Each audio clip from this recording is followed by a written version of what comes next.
ஷாமிலேருந்து Android கோ வெர்ஷனில் உள்ள ஒரு phone வந்து இன்ட்ரடியூஸ் பண்ணியிருக்காங்க. இதுக்கு பேர் ரெட்மி கோ அப்படிங்கிற பேரில் வச்சிருக்காங்க.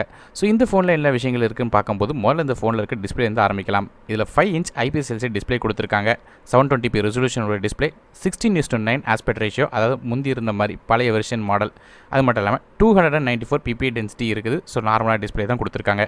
அது மட்டும் இல்லாமல் இந்த ஃபோனோட ப்ராசரை பற்றி பேசும்போது இதில் Qualcomm Snapdragon 425 சிப்செட் கொடுத்துருக்காங்க. இது ஒரு 28 நானோமீட்டர் ஃபிலிம் ஃபெர்ஸ் ப்ராசஸில் தயாரிக்கிற ப்ராசர், அதாவது குவாட் கோர் 1.4 GHz காட்டஸ் A53 கோர்ஸில் ரன் ஆகுது. கிராஃபிக்ஸ்க்காக நமக்கு Adreno 308 GPU கொடுத்துருக்காங்க. முக்கியமான விஷயம் என்னென்னு கேட்டிங்கன்னா, இந்த ஃபோன் வந்து ஆண்ட்ராய்டு ஒரு 8.1 கோ எடிஷனில் ரன் ஆகுது. ஸோ கோ எடிஷன் அப்படிங்கிறது நார்மலான ஆண்ட்ராய்டு வெர்ஷன் கிடையாது. லைட் வெயிட் ஆண்ட்ராய்டு வெர்ஷனாக இருக்கிற காரணத்தினால இதுக்குன்னே டிசைன் பண்ணி வச்ச கோ ஆப்ஸ் மட்டும் தான் இதில் ரன் ஆகும். ஸோ அது மட்டும் இல்லாமல் முக்கியமான விஷயம் கேட்டிங்கன்னா, பெர்ஃபார்மன்ஸ் வைஸ் ஹெவியான கேம்ஸ் அல்லது நார்மலான கேஷுவல் கேம்ஸ் கூட ரொம்ப ஒன்றும் எதிர்பார்க்க முடியாது. ஏன்னு கேட்டிங்கன்னா, இது வந்து ரொம்ப லைட் வெயிட். ஸோ வந்து நார்மலான லைட் வெயிட் ஆப்ஸ் மட்டும் தான், குறிப்பாக சோசியல் மெசேஜிங் அல்லது நார்மலான கேஷுவலான ப்ரௌசிங் பார்க்கணும்னு நினைக்கிறவங்களுக்கு இந்த ஃபோன் ஓகே. மற்றபடி ஹெவியான ஆப்ஸ் எல்லாம் யூஸ் பண்ண நினச்சிங்கன்னா கண்டிப்பாக இது வாங்க வேண்டாம். ஏன்னு கேட்டிங்கன்னா, இந்த ஃபோனோட ரேம் அண்ட் இன்டர்னல் ஸ்டோரேஜ் பொறுத்தவரையும் இந்த phone 1GB RAM with 8GB internal storage run ஆகுது. மைக்ரோ SD கார்டு சப்போர்ட் இருக்குது. அப் டு 128GB வரையும் எக்ஸ்டெண்ட் பண்ணிக்கலாம். டெடிகேட்டட் சிம் சார்ட்டாக வர காலத்தில் 2 சிம் கார்டும் ஒரு மைக்ரோ SD கார்டும் அட் டைம் யூஸ் பண்ண முடியும்.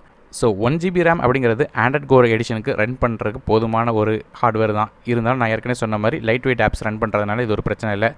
ரியர் ஃபேசிங் கேமரா பொறுத்தவரை நமக்கு இதில் 8 megapixel camera with f2.0 aperture, அதாவது ஒரு கேமரா தான் கொடுத்துருக்காங்க. இதில் ஆட்டோ ஃபோக்கஸ் சப்போர்ட் இருக்குது, LED ஃப்ளாஷ் சப்போர்ட் இருக்குது. வீடியோ கேப்சரிங் வந்து 720p ரெசல்யூஷனில் 30 ஃப்ரேம்/செகண்ட் வரை கேப்சர் பண்ண முடியும். செல்ஃபி கேமரா வந்து நமக்கு 5 megapixel front facing camera with f2.2 aperture கொடுத்துருக்காங்க. பேட்டரி பொறுத்தவரையும் இந்த ஃபோனில் வந்து 3000 mAh பேட்டரி, ஃபாஸ்ட் சார்ஜிங் கிடையாது. ஏன்னு கேட்டிங்கன்னா இந்த கோ எடிஷனில் இருக்காது. சார்ஜ் பண்ணுறதுக்கு நமக்கு மைக்ரோ USB வெர்ஷன் மட்டும் தான் கொடுத்துருக்காங்க. அது மட்டும் இல்லாமல் 3.5mm ஹெட்ஃபோன் ஜாக் சப்போர்ட் இதில் இருக்குது. ஃபிங்கர் பிரிண்ட் ஸ்கேனர் இந்த ஃபோனில் கிடையாது. ப்ளூடூத் வெர்ஷனை பொறுத்தவரையும் 4.1 இருக்குது.